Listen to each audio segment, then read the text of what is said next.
Toi fa tala fa tol fa oponga o telefon malisi ufonga le lamoa mo le ne ya wauli. E to ofitu se fulu lima nisi o tangata whai ngā luenga i mawalulunga o lātou to mai i le whaasaya nisi ngā lulua i le Callaghan Innovation mo le eini ngā luenga o nol whai unga le malo i whaamuta i le whaatupenga o le whaala putuputonga ia yuni pe o na whailoi le asona na fia e tu saimo se pepo whaamatalanga a le pisa a po le asosio tangata whai ngā luenga le malo na liputia le New Zealand Herald na tu siatu le minister fo mo le whaasaya nisi Shane Reti i le Callaghan Innovation i le masina taluai e whailo i ele whaamutai o vai ngā tupe mo le whaala putuputonga le masina o yuni. Masau ili ele toi whaau i ato tupe i si la ina ua mai a ile toi whaatulanganga taluai nei o le polo kalame whaasaya nisi. Wa ele fuwanga i tu whaatieni whaala putuputonga i tutonu o ni vaenga se tolu mosu e suenga. Ile isi se fulu lua e o atu ile se fulu valu masina o lumanai whaatasema le whaavaenga o se isi la lona wha e vaava ai mamata i tu le teknolosi te le vavave. Na whaalia le whailau tusi le tō mau le pisa a. E te tau le minista o na whaatono na vave le MP po le matanga luenga o pisinisi whaafutunga o maema e fau mga luenga ina ia vave whaatulanga se whainga e tau fi mai ei nei saia ni tisi whaapitoa se ia o ina whaawaile la lalo na wha a o le ia o se tūlanga whaale tonu tū mau au nanga mō le whaasaia nisi e ala i le mau watu o nei tangata tamamai. Talona tu la i mai President Donald Trump ua matai tuina i le lalangi tangata o lo toi whaafo i whaamalosi peti poti i Amerika Latina peitai e to telefo i tangata anu o le Pasifika e fōlinga mai o le a whaatonuina e tu ua le atunuu e tu saimali poti Henrietta McNeil i le One News. Na ta awe le li poti e maua lalo mamao le numero o tangata na toi whaafo i whaamalosi e se Trump mai Amerika na ilo le numero na ti poti Barack Obama, George W. Bush ma Bill Clinton. Lua va yaso talo na toi se e yatu Trump ila na paya ingalo na lua wa avela na wha momoile toi wha fo inga wha malo si o tangata ua o vaso ai leini pe pa wha alito la fono enono foai e totono le United States wa amata so wha inga malisu inga o tangata o vaso ma tangata i le sitiseni e yeia lato solto la fono. Mana ta weli potia McNeil le si itia mawalungo le numero tangata ua taloka ina yaso tona yatu safa silsila le whainga malo o Trump fōwhanga i whawese no whanga whaapito e whaasalai tangata mai whafo i le Guantanamo Bay i Cuba e mawhai o na whaanonofo i tangata e o atu i le tootolu se fulu wafe e whaatalitale le taime tipoti ai i o lato watu nuu. Sa fola fo i e Trump leo no whaongai no se to la fono e le oilo tele mai le tausanga e afe fitu se lau i vavalu e whaanatinati e lea fuafuanga e au noa ma le whaalavilave ane o whaamasinonga e wilai pe o lo o whaamamafa le vava ai le whaitau se lau o tangata e ono toi tipoti Amerika Latina ai to o telefo i Pasifika e ono toi whaafoi wa whaalia i se lisi ale ofiso whemalanga inga matiuti ale United States le numero o tangata ua yele polo a inga mulimule ave se ai mai le atunuu e au fiele to tolu se lau lima se fulu o tangata fiti se lau lima se fulu tonga lima se fulu fitu Samoa whaapea maisi atu motu o le popolenga ona ua siitia mawalunga le numero tangata solto la fono e toi whaafo iatu motu Pasifika mai Amerika, Australia ma New Zealand peitai ele o lava vai ngā tupe langolango ai au nanga mo le toi whaafo ngau ia tangata e tusai ma li poti. Na loka ina matau fia se tau lea ina ua lavea i se leo i Huntley na ta ue leo fisa leo sa whaatino na ngalwenga se tasio leo ilona ai ngai se isi mata upue ese mai ai na lavea li taimina oso i fafo mailana ta avale pe tu sa ole valu i le po le solulu e yese ta avale na whaasasa o atua ngai ila lato ta avale ma whaafeto ai ma le ta avale leo whaapea ma lea li i ofisa na sola le av ta avale pe ta ina maua maloka i se taimi muli ane. Na awina atu le leo le whalama i Waikato mo tonga fitinga i manuanga peitai ua toi tea i tua. E whaafitu tau sango le tau le leo la tu la il whaamsinonga whaitu malo o hamili tone ilia so o no lea mata opo.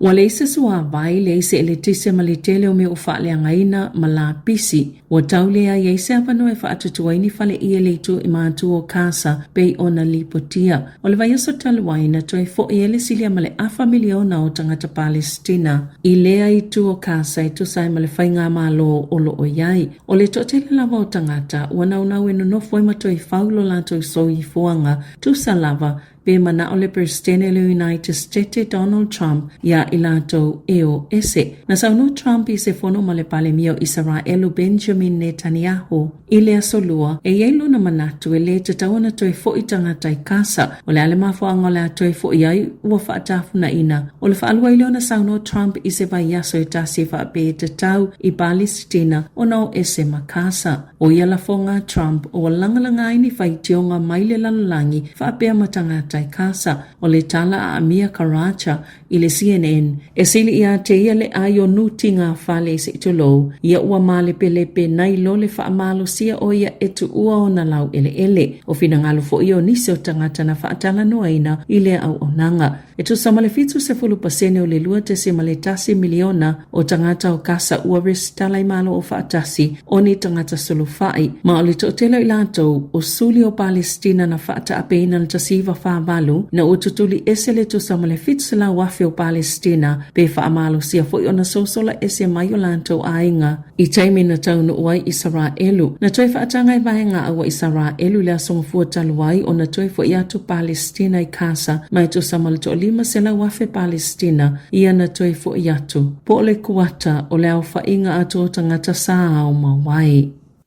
O le sauninga i le waweao na leila na whailonga i nai le amatanga o le whaamamalunga o le aso na saine i le whianga i ngā waitangi i te whareru na ngā marae o le sisinga o le fuka na whai le fitu le tae au sa so i ma le tau mawhatanga mo tangata uma a o le itu laiva o le solo maasani a waka po waalo i lumo le ti i marae o le aiei fo i whaafia ngā maini kulupu ese whaata se mawhale o loa i le aso.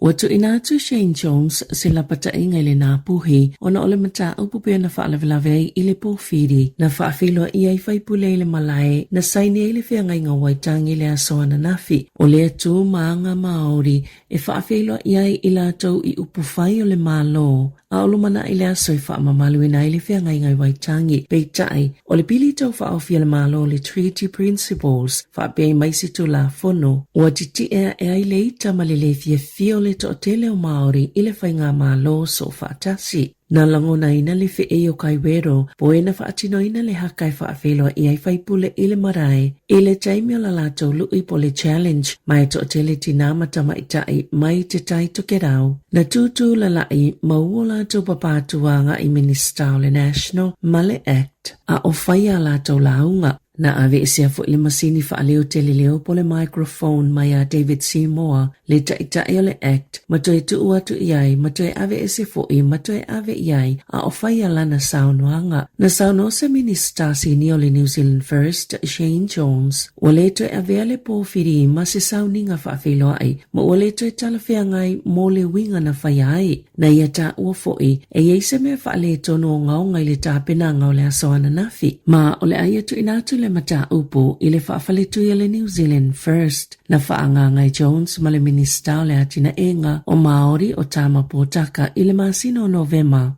Le sefulu tesi ma le 2 miliona tala mai le whaaputunga tupe o le Regional Infrastructure Fund mo le waitangi Treaty Crowns ma le isi fitu tesi ma le tasi miliona tala mo polo keti e atina e le tamau ainga o Māori Northland ma Taranaki. Na sauno ai Jones a whaia mana na au e ave e sele vai ngā tupe o la lato mata whai oi lewa ai e i lato lava o lato malo.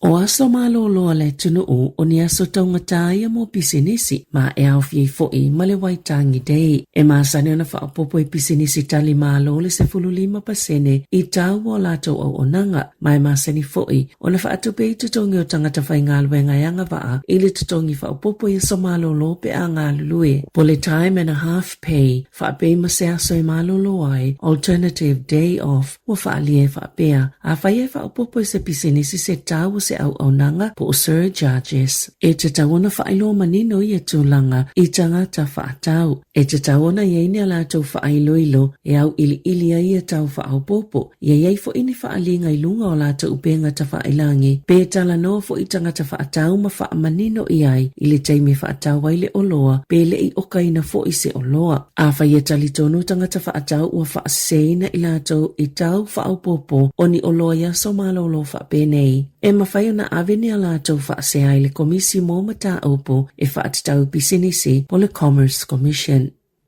Ua saoni le atuku kipa o kuki Irani e saini se whainga paanga tele masaina ua whaate ia matele ai le popolenga le whainga malo a New Zealand pe ona whaalia le One News o se manu malo tele lea mo Beijing pe ona ta ua le One News o le whaate ia i o New Zealand. Ona ua manino mai ele soli o le mali lienga na whaavaina le wao kuki Irani ma o te aroa. O le tausanga nei na whailonga ina i kuki Irani po o le atu kuki. Le ono se fulu tausanga o le iai olo na lava ta ita inga sa oloto mai le pulenga New Zealand. E sa oloto e whaiana ia polisi ma whainga pa anga ilona lava atunu o ma le vai fafo. A o sapi ai I whaamanianga le umia o sitiseni ma tusi folau New Zealand whaapea ma inivesi ma fesosoani mai le malo. Peitai, e iei fo I tuutuunga e te tauna muli ta ia, pe ona iei I le malilianga, e te tauna ngā lulu e whiso o ta e ma whaatala noani ma ta opo, e whaatatau le puipuinga ma le saunga le mō. Ma e te tau fo I ona whautua ina I le tasi le isi, ini tūlanga I ono lamati ai malo e lua. Ua ta ua I le lipo te whaapea o le ngungu le atuku ke whaatatau lona whaalango atu I a saina. Ua whaate ia I New Zealand. O le amalanga le pale mi o le atuku ki Mark Brown I saina, whaatasi masana au malanga I le asofa raile, ma ua iei le talitonunga o le asaini ai se malilianga I Beijing, pe ona ta ua le poti a le One News. O le moni o lo ofeanga I nei ma le to tele o tangata ua le ini ngā luenga, o le filifili lea, pe whaapolo le tupe whaatawa I tau mafa mo le ainga, pe e totongi mo mua pile pito sile o na tāua, a o tusi tālo sangai mo le whaitau se lau o ngā luenga, to e fiu e whaatalitali le tali ato whale whai ngā luenga, na tusi tālo sanga pe apalai I ai, o whaamomonga pito la tamai le ofisa whai numero whaamomawina New Zealand, lea na whaalaulo whaalawa I tele lea solua, na tā uaile si itia atu I le 5% le whaita wa whai o tangata ua le ini ngā luenga I tutono masina e tolu e o mai le whai ungo te sema ma o se whai numero pito sili lea o na mawalunga talo mai le tausanga lua whelua spulu. Olo o awhia I tutono le selau 5 no awhi o tangata ua le ini ngā luenga le whaita wa whi ila tau na vaya mai le polokalame le malo pe o na whai titi I tangata whai ngā luenga ina ia whaasawa ia lato paketi. Ili ipote le leite o New Zealand na whaamatala ina ili tamaita o Susan George tolu 5 tausanga e whaapea wasilia ma le tausanga o tausa ilisa na ngā luenga I Wellington momo atu sa ngā lue mo tausanga I se fululua I le malo ini mata ngā luenga ese e tu sama le whaase launi ngā luenga na tusi talusanga I aile atina I tutono masina I se fulu tolu ua tuana I atu nei o le taimi nei ulo o talila na benefiti mo tangata ile ini ngā luenga e ta I tolu se lau 5 tolu tala I le vaiaso ma ele lava mole tausinga o ia na talala na kiwi saver e fiso sani se itau mawaiso na mapusanga o le taimi nei ua pa ule numero avanoa whainga luenga o loo whaasala la wina 2% na pa ua I tutono le tausanga atoa e o mai a te sema e tu sai ma whaamamonga le matanga luenga o pisinisi whaafotunga o mae fau mga luenga po o le MB. Ua whaisi lewa ile itoi pa I lalo I fole 5% ni tulu I ono ngā tupe o whale. Pita ina whailo le whale tupe le Westpac I le asoana na whi. O le awha pa I le whate sima le 5% a la 2% tulu I o mo keseta I tolu tausanga. O le whale tupe te le mo mua lea ua whaia lea pa e amata wha o ngā ina pe wha mamaluina I le aso wharaile nei. O lo o tatalia le ono wha pa le whale tupe wha leo. O le isi 5 basis points o le pasene tulu I o tupe le masina nei peitai sa ia atu ngalunga e ono le tele ni taimi la fa pa uai pasene tului o lo fofanga President Donald Trump I la fonga matiu te o oloa. na whailoili po Tele Radio New Zealand ese matata tutono matanga lwenga maauna ngalmalo New Zealand wa whaatinoina le poto whaafolinga masini po le artificial intelligence mai lava iloilonga ni tulanga la matia mai taotonga le soifua maloloina New Zealand o atu lava I masini po ata mata ituai whaafango ta mole matanga lwenga primary industries aini si au faito whao le poto lau tele walato whaalia matua whaamanino le whaonganga le malo o le AI o na AI le aia tatawa tangata New Zealand lato ta sila fia ile taime whaia masini ai le oni tangata soifua ni whai ungai whaatatau le tau singo le soifua maloloina ma au nanga moanga feso o tae I whaamomonga le upenga ta whailangi ale matanga lwengo le loto I whale o le digital.nz